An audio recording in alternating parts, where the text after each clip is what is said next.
Welcome to this explainer. You know, we usually think of love as this purely magical, totally unpredictable force. But actually, relationship psychology takes a surprisingly rigorous, scientific approach to understanding exactly when we fall in love. And honestly, the data completely flips what society expects right on its head. So, let's just start with a direct question for you. Between men and women, who falls in love first? Think about all those rom-coms you've seen, the cultural stereotypes, or even just your own dating history. Go ahead, lock in your guess. Let's see if you're right.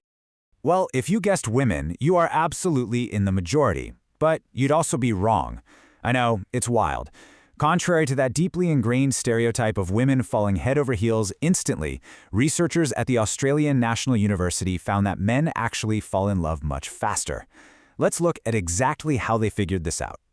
This wasn't just some localized, casual poll. A really comprehensive study published in the Biology of Sex Differences journal tracked over 800 adults. And they didn't just ask about vague feelings. They pinned down exact relationship timelines, like literally tracking when the initial spark hit and when they actually said the words out loud.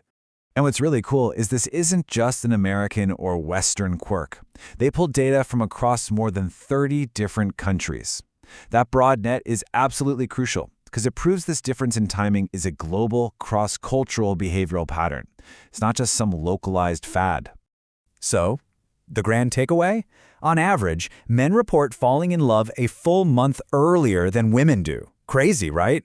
Not only that, but they are significantly more likely to be the ones to initiate the relationship and be the very first to drop the "I love you."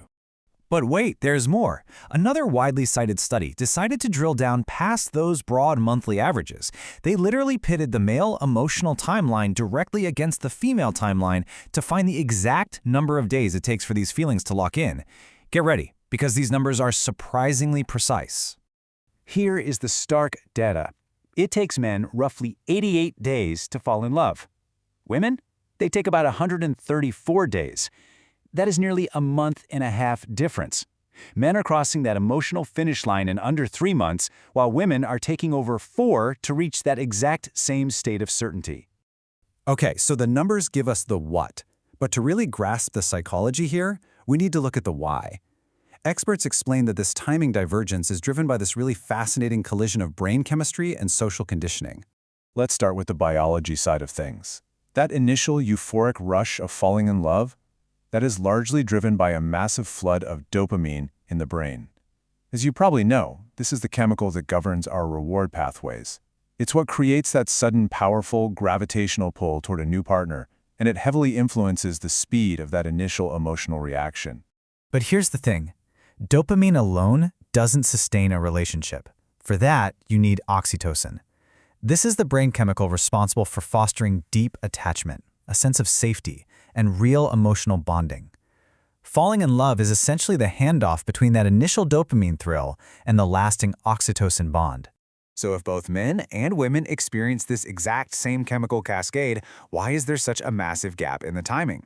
Well, it comes down to psychological processing. Men typically have a really rapid emotional response to those early dopamine rewards. They feel the attraction and act on it quickly.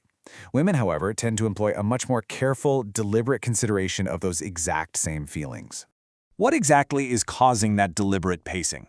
Subconsciously, and sometimes consciously, women are evaluating practical metrics before letting that oxytocin bond fully take over.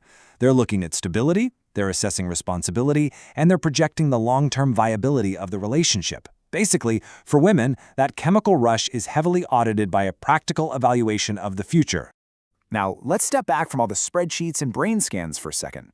We've talked about 88 days versus 134 days. But what does this all actually mean for real, breathing couples? Let's shift gears and talk about the key to lasting love. Because, frankly, the science of when we fall is really just the opening scene of the movie. Psychologists always emphasize one major caveat here, and it's absolutely crucial. Averages do not dictate your individual love story. Humans are messy, and we're complex. Your unique baggage, your personality, the specific context of your relationship, all of that plays a massive role. This data is a fascinating macro-level snapshot for sure, but it's not a personalized rulebook. Ultimately, long-term success isn't operating on a stopwatch. It truly doesn't matter if you fell in love on day 10 or day 200. The true foundations of a relationship are built on entirely different metrics, cultivating deep understanding, establishing unwavering trust, and committing to shared growth. It's just like the research ultimately concludes, the most important thing isn't who falls first, but building understanding, trust, and growing together.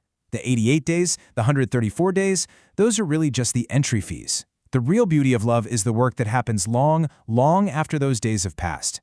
So, knowing all the biology, the psychology, and the surprising statistics we've covered today, I'll leave you with this final thought. Think back on your own life. How long did it take you to fall in love? Did you fit the 88-day mold, the 134-day mold, or did you write a timeline that was completely your own?